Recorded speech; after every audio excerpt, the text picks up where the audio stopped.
Today, we are joined. Oh, you're going to have to turn your camera off if you're going to do that. Hey everybody, it's John Lamberton here alongside my good friend and business partner, Mr. Jason Brockman. We are here for another episode of the Ambitious Lifestyle Business Podcast, where as always, it is our job to help you get more customers and make more money without just working harder. So without further ado, let's dive straight into this month's episode. Hi everybody, welcome to another episode of the Ambitious Lifestyle Business Podcast. Today we're joined by WOMcenter Jill French. Now Jill is a book coach and editor who has edited more than 250 books for a mixture of fiction, creative nonfiction and memoirs. Jill, welcome to the ALB podcast. Thank you very much. Thank you for inviting me to speak on your podcast, Jason and John. You're very welcome. So there's a saying that I want to kick off with you. I heard this saying, I don't know, 3-4 years ago now, and it really, really resonated with me. Great books aren't well written. They're well rewritten. How true is that? It depends who you are, but yeah, I think it's probably entirely true for nearly every author. Some people who don't feel that way are probably not going to get such a wide readership, I would say. I'm definitely one of the ones that they're well rewritten, that's for sure. I think the conversations I've had with my editors over the years, the first book I self-edited, and it shows. And from routine machine on, I've had a professional editor, and the process still astounds me every time. I've worked with 2 editors, Greg and Andrew. Greg was a former Fleet Street newspaper editor, and the conversations basically go, right, John, you need to change this. This is wrong. You're not using English as it's intended with the actual language, and we make suggestions. Couple of 100 suggestions. I'm waiting for Jason to say per page, but no. Per paragraph. And to paraphrase the late great Brian Clough, myself and Greg or myself and Andrew would have a discussion, and then we would decide collaboratively that Greg or Andrew was right and I was wrong. That's normally the way it goes. Is that the same process you followed, Jill? Sort of. I never tell an author what to do, never. So, it's entirely up to them what they write and what they put their name to. And that really is the get out clause for me. So I advocate always for the story, the book, the manuscript. That's who I'm working for, the book, the reader that's going to read it afterwards, not the actual client. That's how I feel. That's the outlook that I have. And if I can be as honest in that way as possible to save the reader's time that's going to end up reading this, that's the job that I think the author wants me to do. Yeah. So that's how I see it. And the way I'm helping them is they've, shut themselves away in a cupboard and written this thing, and they don't know what to do with it next. They've got to a stage where they don't see the wood for the trees, and they need help to know whether they really ought to or they really ought not to go any further with it. And they ask their nearest and dearest if they're novices, and they get really glowing reviews and wonderful comments from somebody who probably hasn't even read it. So that isn't helpful at all. And they know it's not. And they sort of, although they would like it to be that good, they know it isn't really. So then they're looking for something else. So it's at that point that really they want honesty. And that's what I hope to give them. Absolute honesty from what I would say if I was just a reader, which basically I am, just a reader, the first reader. And then the thing that I really enjoy is when you see that first draft that they've given you. I mean, maybe their 15th draft, but the first one you read, and then give it back to them with the suggestions that you put on. And in a manuscript of 90,000 words, that could well be 3,000 different suggestions. A lot of them in that count would be formatting suggestions, but if they don't know how to format something, it's helpful. So then they will have a look at it, and to start with, you're just very grateful if they give themselves a lot of time. So if they come back in 2 hours, you think, oh no, that's a really bad sign. But if it's 2 days later, I mean, obviously you want to know that they've received it, but beyond that, you'd rather they digest it and review it properly, and then get to a stage where they can feel a little removed from it. Because when they first receive it, there's a heck of a lot of anxiety, especially with new authors. You know, what the heck is that or editor going to have said about my words? You know, it's their baby, and it has been for a long time very often.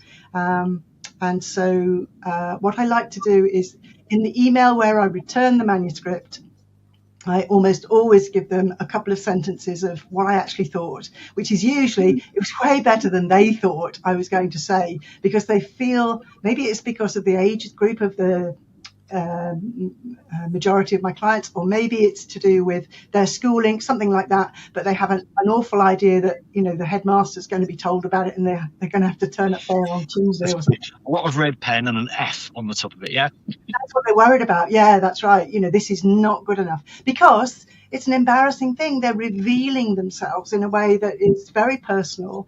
You can't hide in a writing situation. You know, somewhere there's going to be a lot of you in that.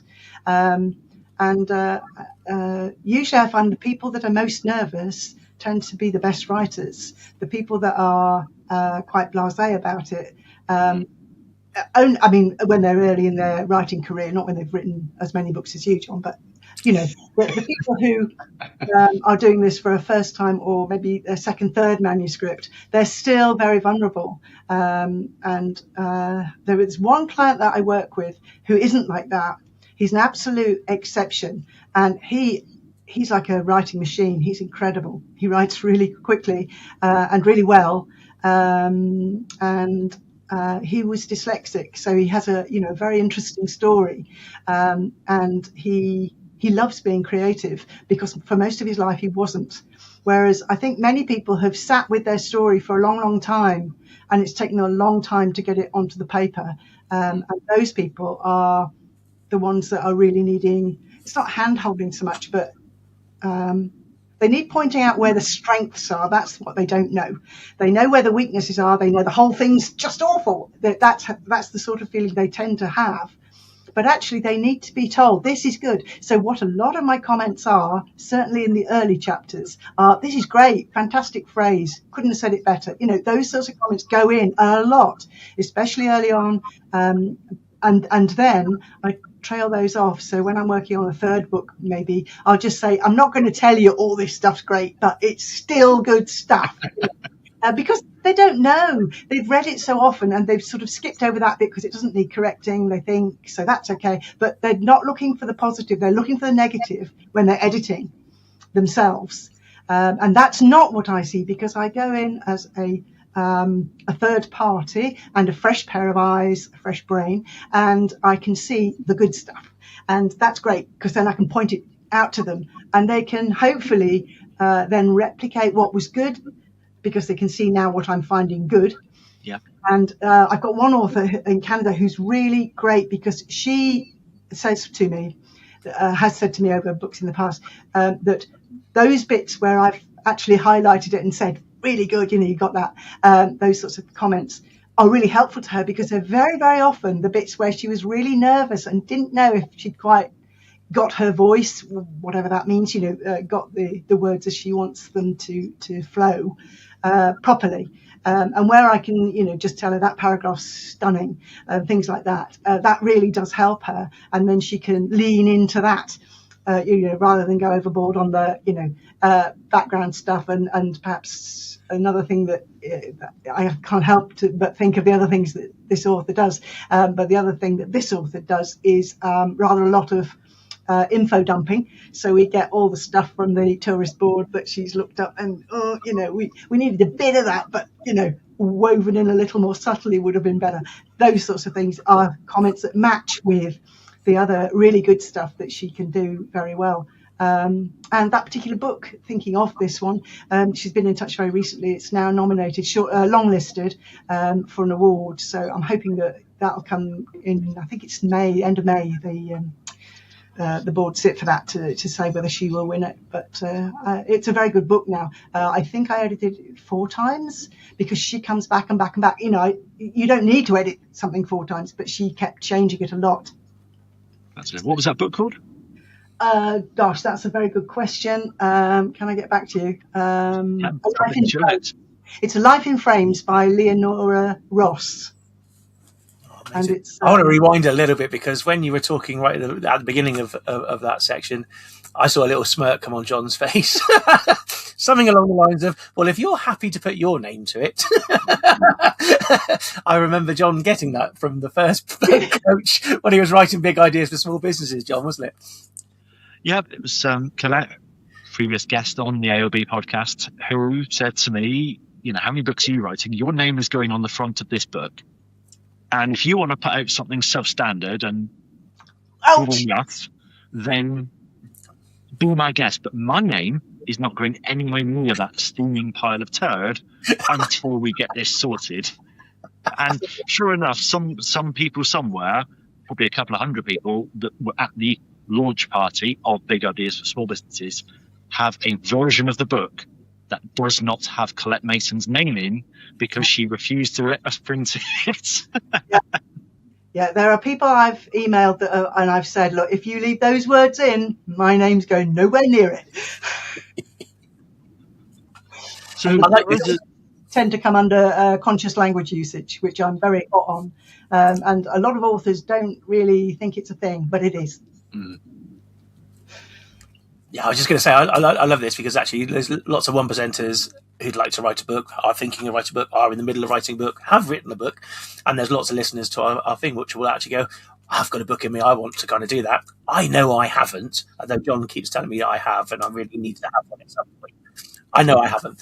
But so I love these little tips and little things that you're kind of coming out with, especially for the first time writers, really, because I know you generally in the fiction world, whereas I know John sits in the non-fiction one. I know some of his books might be fiction, but I don't know. So anything the kind of what's the top 3? Would you go for top 3 tips for new writers? Would you think?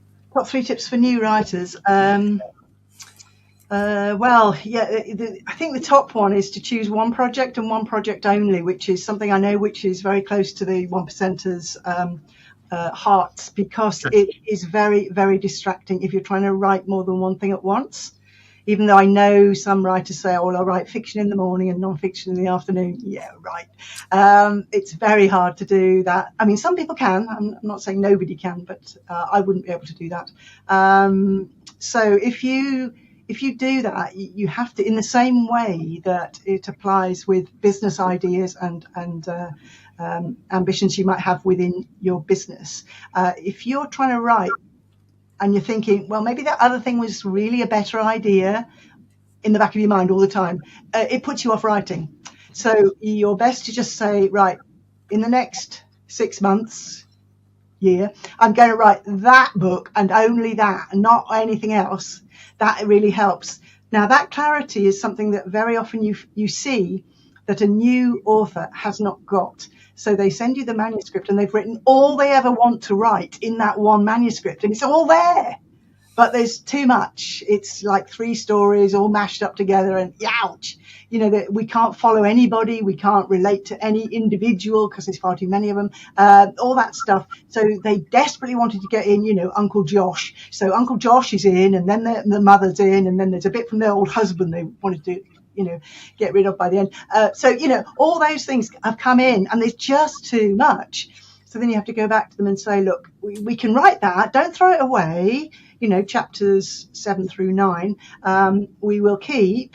So do not delete, but remove from this manuscript forever, because it doesn't fit. You can do David's story later. That's a phrase I've actually used to a current client I'm working with. She will know. We'll do David's story later. We will get your manuscript that I've been writing for the last 25, years, we'll get that out first, and then we'll go back to David. And once that idea has actually sunk in and is being worked on, you've got a good chance then of getting, a proper sort of rounded story out, and in a timely manner. Whereas if you sit with the idea that you've got this story, and then you're going to write about David, and then you're going to write about David's mum, and it goes on, and you've got a trilogy, or maybe even a whole library full of books, but you haven't got any one of them written. Yeah. Is it because I've got a book in me, so everything that I've got to say is going to go in a book? It's going to go in the book. It's going to be the first or whatever. Is that generally the? You don't know how long a book is when you first write it, in the sense of how long it's going to take, how much emotional energy, how much every sort of resource is going to be needed to write one.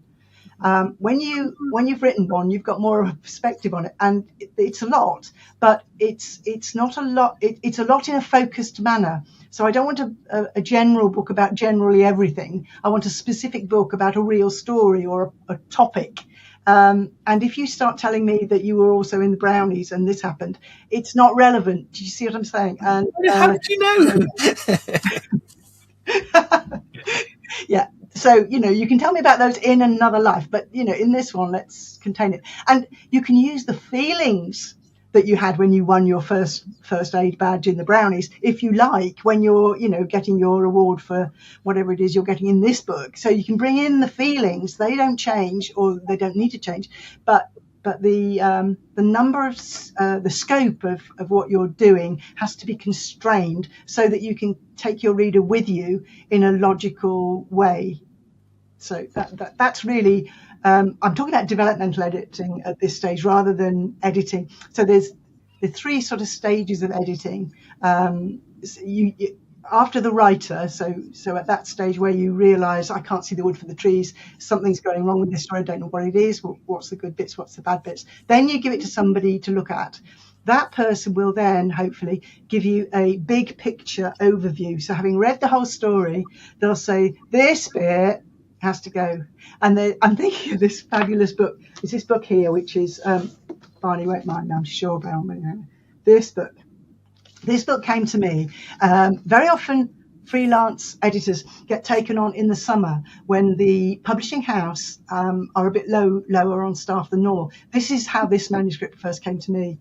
And it was really annoying to me because the author's a lovely guy, super guy, and he was missing a trick with it. He is an ex-army man, and so he knows a lot about the topic. This is Gallipoli, but obviously he's fought in much more recent wars. But he knew a lot of the stuff that I haven't got no clue about. I don't know what it's like to be under fire, thank goodness. But so he has a lot of really, really good stuff in there. And this is his second book. His first book, Rain, was again a war book, and not really my ideal book, but historical fiction to an extent, and some was not so much fiction. But anyway, this particular one is largely fiction because he's having to put back his experience to the historical period that he was dealing with there. But the long story here now I'm giving you gets to the point that having read all this manuscript for this publisher, who hadn't got a developmental editor, I got to the stage of saying, right, what he's done, he's got a character who is absolutely wonderful. He really has got an excellent character here. And you know what he does? 2/3 of the way, and he kills him. You cannot do that. Yeah, We've been kill your darlings, isn't he? That's what it is. Not that one. No, that's the wrong book. So he killed him off, which so it broke my heart. And so Game of Thrones. When you're editing, and that happens to you, you sort of don't notice it while it's happening. You're thinking, I'm reading all this. Then you go out for a walk and you think, hang on, we cannot lose that guy. You can't kill Ned Stark at the end of the first book, yeah? Exactly. Conan Doyle did not kill Sherlock Holmes, book one, and this guy, has got a lot of legs. So anyway, it was a thing. I had to explain the Chekhov's gun concept to him, and once he got the Chekhov's gun concept, he didn't want to do what I was saying at all, but he did it. And this is very much a book. Pardon? Can you explain what Chekhov's gun is? Chekhov's gun, yes. Chekhov's gun is, Chekhov's a very great writer, as I'm sure you know. And he was saying that if you tell the reader about something, you're showing it to them. So there's a gun on the wall in the case. That gun has got to be used. You can't leave that gun in the case and then the story ends and the gun is still in the case and nothing's happened with the gun. Because the writer has put it there for a reason. That's what the reader's thinking. So the reader's holding this gun in their head for when you're going to actually, get Mildred to come down in a night and fire it at somebody. They're waiting for that. And so they are storing that. They're holding it for you. And if you don't do it, it's almost like betraying a promise. You haven't fulfilled it. So this is what he was doing in this. So I didn't let him do that, thank goodness. And he did agree with me. So I'm so delighted that it came out as it has now. So we kept him alive. We blinded him, but we kept him alive. And he'd had an awful experience, John. So anyway, he then the book to me is the book to Barney may be about war and the reality of that, but to me the book is about friendship, man-to-man friendship, and that camaraderie that you can get when you go through an absolutely awful experience. So what happens is I hope this isn't too much of a spoiler, but what happens is the two great friends make great friendship. Then this blinding happens. The two men are apart and towards the end come back together where the one helps the other over the disability he's now got. So sorry about the spoiler alert, but it's a great book. Read it. I would recommend. And following that, he had it launched in London, and I went up there, and it was a really great night. So I was even described as an angel, which was so sweet. but that Chekhov's gun thing, you've got to give some sort of payback. So rather than just killing off that element of it, we kept him going so that we could be friends with him at the end and show that the friendship, was still there at the end. It worked. So you edited 200 books or over 200 books, which is amazing. You come and join the 1% Club. You have the idea of helping other authors and having a club kind of thing. But before you did that, you fancied a business card, and everyone's got a book in them. So you decided that you needed to write a book. And I know from our one-to-one accountability that actually there was a process you had to go through yourself then to actually get that book forward. And I can just see it straight over your back for the YouTube watchers. Tell us about that piece. So I was never from a family of entrepreneurs in the least. We were all teachers. So it took me a long time to realize I wanted to run my own business. So that was the first hurdle, turning from somebody who would never run a business to somebody who was running their business. And that was down to I didn't like being a wage slave, and I wanted to be in control of what I was doing just a bit, even if it was a tiny, tiny thing that I was doing. So that was part of it. And that same feeling happened because I think a lot of editors, certainly editors who come into it after another career, I'd been a teacher and worked in the NHS. So after that, you sort of want to give yourself permission to run a business. So I did sort of that. And the book was something that I did first of all as a blog post, and it was a very popular blog post. And so I realized that I was very often referring people who I worked with, clients, to that post to sort of point out things that might help. So anyway, that was why it was that subject. And I wanted to write it because really I think all editors are writers and all writers can edit. So I sort of, there was a book in there. And again, because I'm not really an entrepreneurial by nature, it's very easy to help others for me rather than prioritize my own things. I'm glossing over a bit there, but not to worry. So it was really, really helpful because I'd realized that the write my own book thing had dropped to the bottom of my to-do list for years, as I have seen that with so many other debut authors. So joining the 1% Club, I the main motivation was the Evergreen Assets book that John wrote. And after I then joined up, I was trying to force myself to treat myself more like a client. That's what I was trying to do. And so I did that by your great help in holding me accountable to what the heck I said I was going to do the last time we spoke. And that was great, and carrying on doing that. And then it got to the point where you were saying, get it done quicker. And I was saying, well, I'll try and get it done this year. But and then it got more to the point of, you've put down that this is copyrighted in 2025, so you've got to get it out. And, well, I was asking about book launches and really sort of cribbing a bit on what John does. And you were saying, well, John does it this way, but on the other hand, you've only got one book and, it needs to get out, which was exactly the right thing for me to hear, even though I haven't had a glamorous launch and it's just dragging itself out already. It's sort of not the grand launch that would be perhaps financially beneficial, but at least it's out there in the world. And I think that is good advice for a lot of new authors, because it's very easy, again, to do that same thing. I'm writing this book, but for 25 years, it's very easy not to see an end point to it. So the 1% Club has greatly helped with that, letting myself prioritize myself. So working sort of on the business rather than in the business has been a good message. And particularly accountability. I mean, I've been in other groups and just looking at people's videos about things doesn't help. You've actually got to have someone who's going to hold your feet to the fire a bit, and take yourself seriously, I think, which is part of being a bit more ambitious perhaps than I might otherwise have been. Oh gosh, I've got to take myself seriously. That's just for those listeners who weren't listening before we started recording. That's very hard sometimes.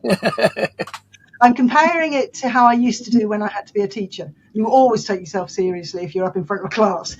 There's a sort of incentive. Whereas if you're sitting editing in your studio, you don't need to be quite so disciplined or quite so immediate. You can do it maybe after you've watched Question Time or some other time. Whereas when there's a class there and they're all going to be turning up, there's a discipline to that, which is different. So that's what I mean by taking myself seriously, actually fitting that job in that time.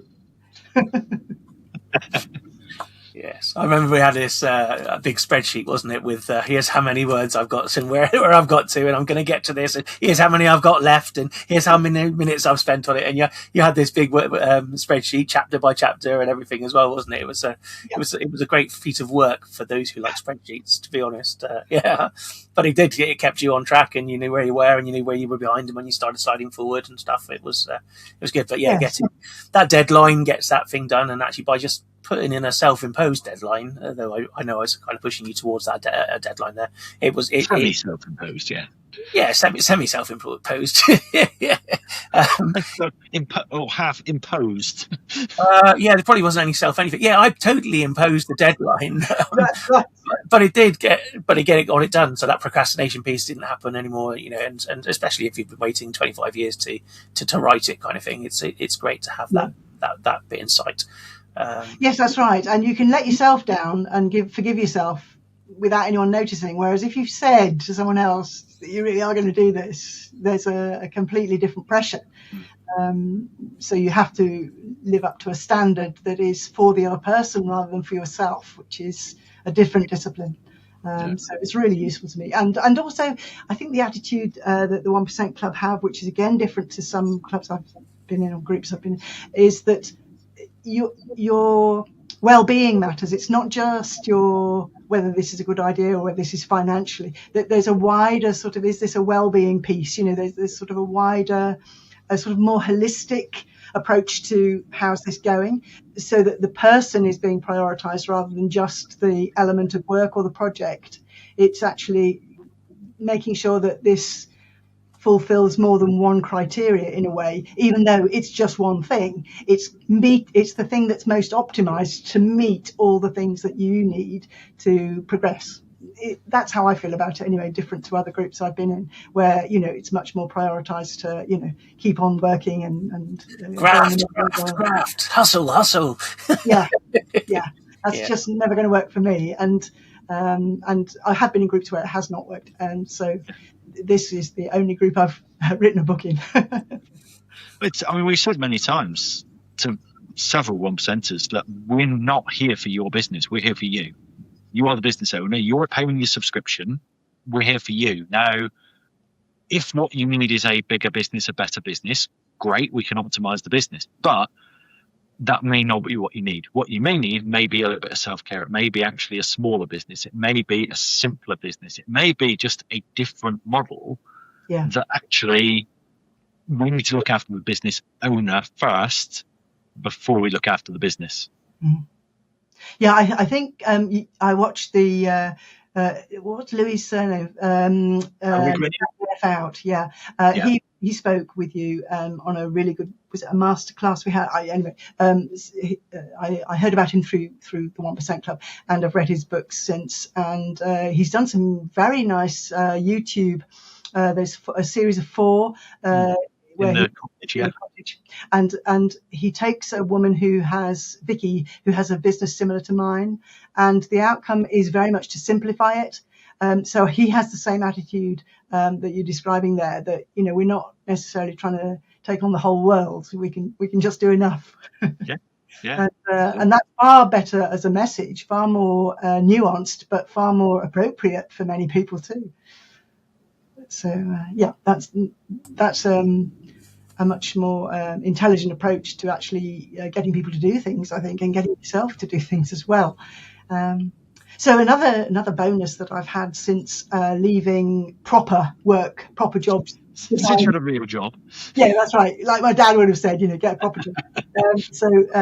Having left those behind finally, I think there are great advantages of being not necessarily a solopreneur. I see some disadvantages of that as well. But being your own small business is great, because you can't know yourself better.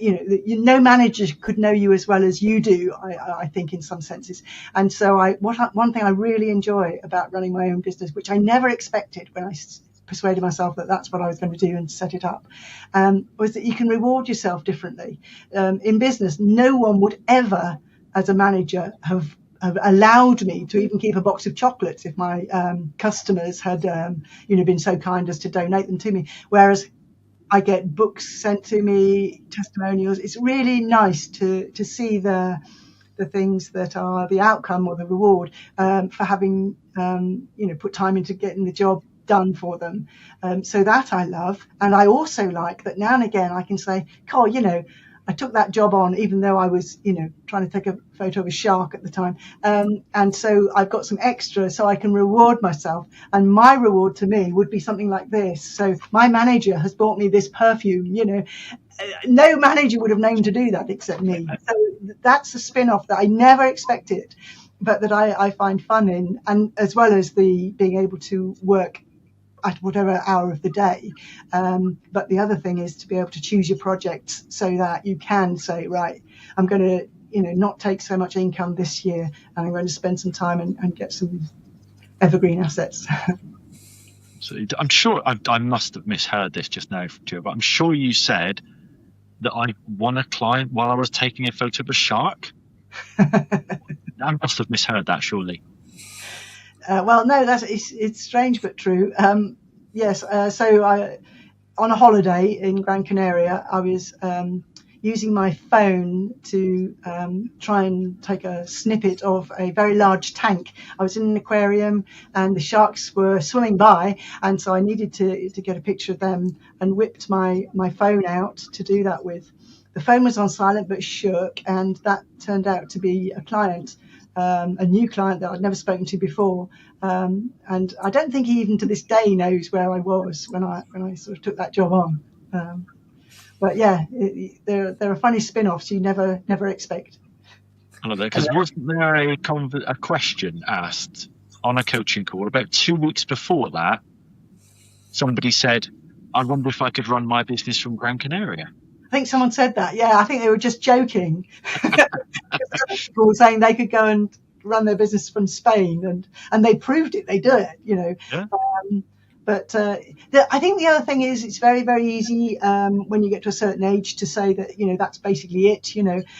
We'll just roll over and not do ambitious things. And it's lovely to think that you don't have to actually be like that. It's maybe what always in your head, in the same way all these directives were put in, from your parents or wherever it came from. Society expects, and so you go out and do it because you're a good girl. It's nice to dispel those myths and say that even if you'll get to an age that you thought you would have given up by now, you don't have to. You can adapt things such that you can carry on doing. Absolutely. For as long as you like. You choose the level of your own ambition. That's true. And you stop when you want, but you have to take the consequences of that. And so I very much feel that with lifelong learning. I think the moment I stop learning would be really, the end, because I love learning. And a lot of people I know don't like it in the same way. So it's quite intriguing to me that people have very different attitudes to that. But I suppose that's because I come from a, family of teachers. They like a lot of that. So what's it feel like for you, John? I mean, you're now into your, is it fifth book? Fifth. This is book number 5. Yes, Retention First. It's now out as you listen to this. It's not at the time of recording, but it will be out in the public domain, which it's exciting, isn't it? Yeah. You get to spend a good chunk of your life, 18 months, nearly 2 years on this project now, and then you get to find out if it's any good. Well, hopefully you've had a few editors nudge you a bit before that, or friendly people. But yes, there is a sort of nervous thing to it. But I think the other thing is then you can live beyond it, can't you? You can say, I've done that and that's behind me. So, I don't need to keep doing it anymore. It's a nice... Something that stuck with me, I think, when I released the last book was that word released. And someone said there's a reason that you release a book. It's because you need to let it go, because otherwise you could find one more thing to edit. You could polish that section up. I've just finished reading the audiobook and I'm thinking, I'd like to make just a few more changes. Can I have the manuscript back, please? And everyone's like, no, it's coming out. And I'm okay. But you do have to let it go, didn't you? Yeah, I mean, if there was something glaring, you could always republish or publish a second edition later. You can there are ways you could do it, but it is really awkward beyond that certain point. You have at some point to put it onto the I've done it list and find something else to do. It is, because there will be lots of people listening to this today that have a book on their bucket list, and maybe it's a fiction book and they've got that story that they want to get out their hair and they always fancied writing a bit of fiction. Or it could be, as you've done, I want a business guide. I've said my books are the best business guide I've ever had. People pay £10, £12 to have them. They spend hours reading them, and then they either self-deselect and say, this guy's not for me, and I never hear from them. Or the first thing I hear from them is, here's my credit card details. Can I join the 1% club, please? I'm like, hello, yes, of course you can. Now tell me, who are you? That's my favourite kind of business guide. But it takes a year and a hell of a lot of work and a lot of blood, sweat, tears, coffee and a bit of swearing to get to that stage. Yeah. I wanted mine to be a practical thing, because you can read, I have read so many books about people wanting to write and tips for writers. I have read a lot of those. So there are a lot of exercises in my book, and I think that's one thing that I'm pleased about. So hopefully, moving forward, people will find that whatever level they're at, there's something useful in it. And I think that's true of the books of yours that I've read, which I think are all of them, that you can get in there at whatever level your business is at, because, my business being a solopreneur is about the smallest it could be. And, there are lots of people in the 1% club who have much, much, much bigger businesses. And yet the learning applies to all the businesses, across the board. You can find something in there that will work with what you're doing. I think that's true. And certainly retention first. I mean, says it absolutely, doesn't it? You first of all got to keep the clients you've got, the good clients. Yeah. And to me, that's been another benefit of what I've done now that it's, I don't know, year 20 perhaps of doing this. That you get relationships with people that you had never expected. People, from all over the world who keep coming back to you, and you can see their growth as well, which is really a joy. And I expect that you in the 1% Club can see growth in the same way with people that you've worked with. Yeah, it is genuinely rewarding. I think I wrote in my first book, Big Ideas for Small Businesses, about my previous kind of desire to be Richard Branson and just have dozens and dozens of businesses in different sectors. Now, thanks to the 1% Club, I get to kind of live vicariously through others. And I get to almost be Richard Branson, helicopter in, go, oh, this is what I would do in your business. And then I get to helicopter out again and go, right, I'm not going to be kept awake, keep meeting payroll in your business and worrying about suppliers and all the things that are going wrong. Sure. I just get to come in, act like a hero and say, yes, this is wonderful, I will change all that. And then go away, do all the work, and Jason and I get some of the credit. Yeah. And I can see the similarity in my own life in that. So the manuscript arrives after 25 years of being written, and I spend like a month on it and send it back with a few suggestions. And then when the launch happens, I can be there and we can all have champagne and it's a good day. And then the next one comes, which is so nice to see, where the trilogy is going to land or whatever. So yeah, there are similarities. I can see more now than perhaps I did initially. Do you also have a cape that you wear and the pants on the outside of your clothes? Do you do that too, or is it just John? I think that one's quite an interesting one, Jason, because I'm in the Society of Authors, amongst other things, and to do that you have to have written something rather. And so I go along to them, and they said to me, do I ever get mixed up with doing the editing and doing the writing, because it's sort of a bit two hats. And, if you are editing a lot, you become very analytical. And so it is harder to write because you're always pulling it all to pieces before you've built it. So we had that discussion, and somebody there suggested a really great idea. It wasn't quite a cape, but it was wear different clothes. And I did do that for a while. Wear different clothes when you're doing your writer so that you feel more writerly. And I've even seen a video with Terry Pratchett in, and he wears a writer's hat for doing his writing and a sort of velvet cloak, So, yeah, you can do that. And I think it's a bit to do with this identity thing that, you can identify more as a whatever if you wear different clothes. So it's not so far from the truth that different clothes put you in a different mindset to a point. And I suppose whatever works, but I also found, which I found surprising, and I don't know, it'd be interesting to hear your take on it, John, but one of the elements of when I was writing, I went away to Australia for a bit. I have family out there, and there was a cat that needed babysitting, and it would save me some accommodation costs. So there was a good match. And I went for 10 days to Melbourne. I was on my own in this very large house with this very small cat. And so it was like a writer's retreat. It was crazy. So I took myself off swimming in the morning, and then I wrote the rest of the day, whether it was meal times or night or whatever. I kept writing. I wrote at least 3 chapters of my book in there.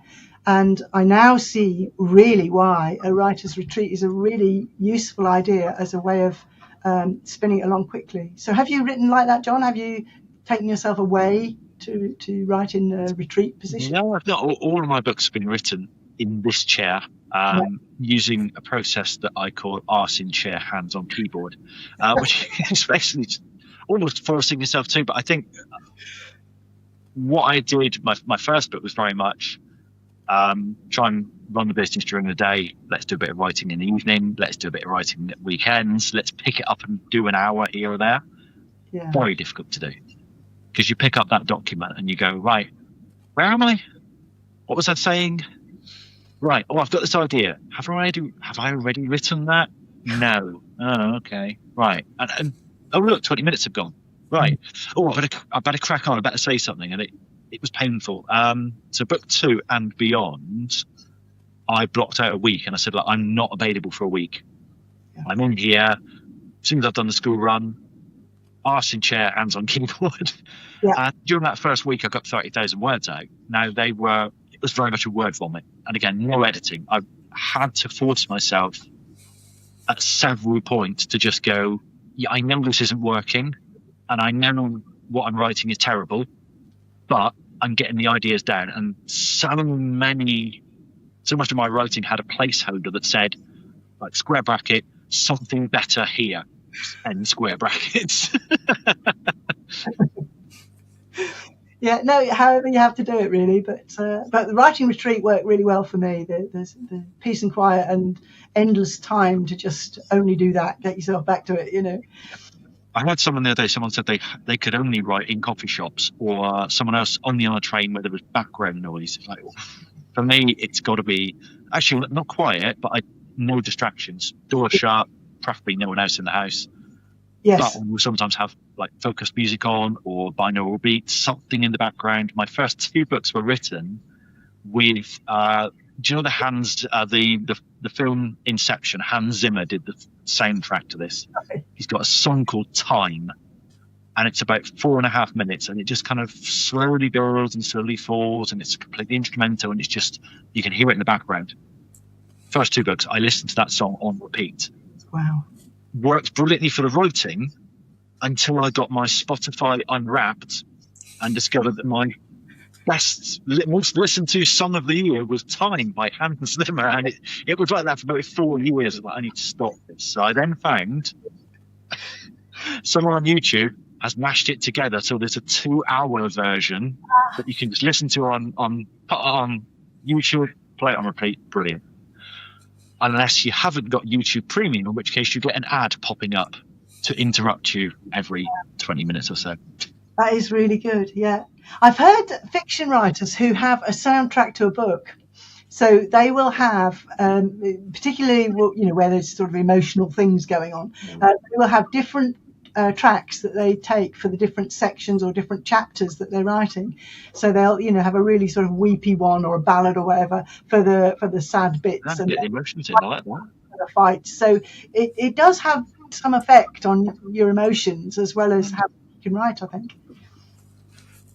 I've got 2 questions for you, Jill, before we wrap this episode of our Ambitious Lifestyle Business podcast up. The first one is, if anybody wants to write great dialogue, do you know any books?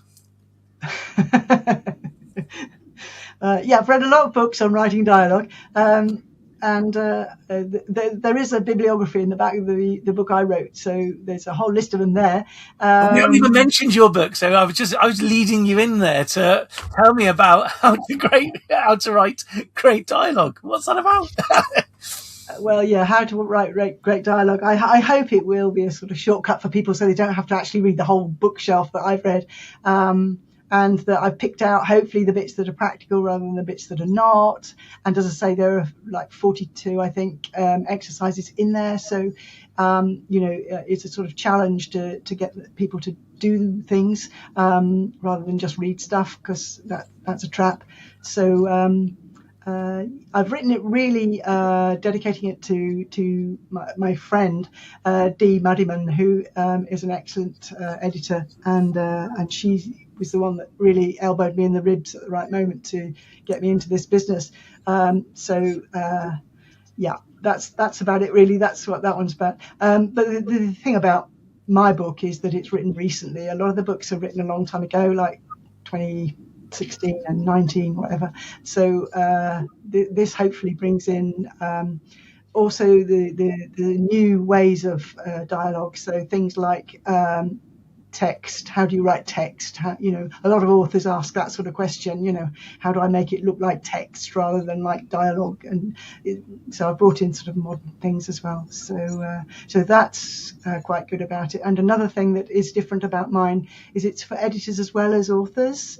So it is for people who are trying to help other authors, sort of give them ideas of how they, you know, might extend their writing skills to help other people write better. And really my one book is 2 books because there are solutions to it which are just my suggestions. There's no right answers, but this is my take on the right answers, if you like, in the second volume. So hopefully, that's a sort of plan. Brilliant, thank you. And our last question that we ask all of our guests on the Ambitious Lifestyle Business podcast is, what do you think ambitious lifestyle business means to you? Ambitious lifestyle business. Well, a business you don't want to give up is one thing. It's certainly not one which, when I first joined, I did think it maybe was, where you sort of get it to a position where it's making a lot of money and then you sell it to somebody else. It's not that.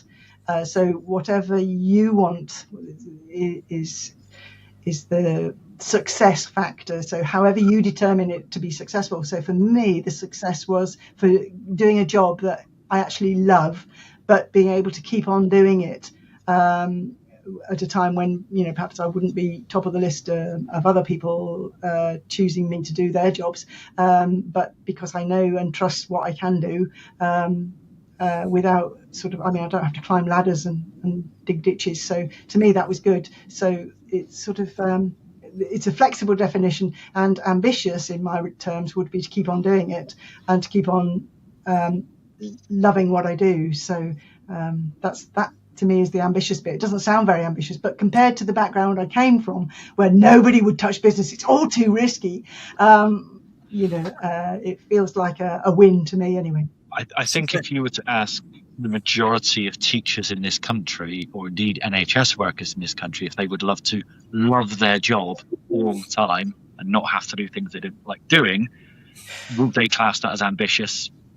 I think they probably would. Yeah, I certainly went through a period where with the NHS, I was happy to get out of it. We could be twins. Anyway, thank you very much. I was going to sum yours up in two things. One, that was doing what you love whilst travelling. Well, I know how much travel means to you, and I think that's great. Sure. Ambitious Lifestyle Business Podcast. That's a wrap. Thank you for joining us, Joe. Thank you very much. Thanks for asking me. Thanks, Jill. And listener, we will see you. No, we won't. We'll hear you. No, you will hear us. I get that wrong every time. You will hear us on the Ambitious Lifestyle Business Podcast next month. See you later. So there we are, another episode in the can. How was it for you? Please let us know. However you listen to these podcasts, please leave a review on that platform. Let us know what we can do better, what you like, what you don't like, and how we can improve to make this show even better for you. We'll see you next time.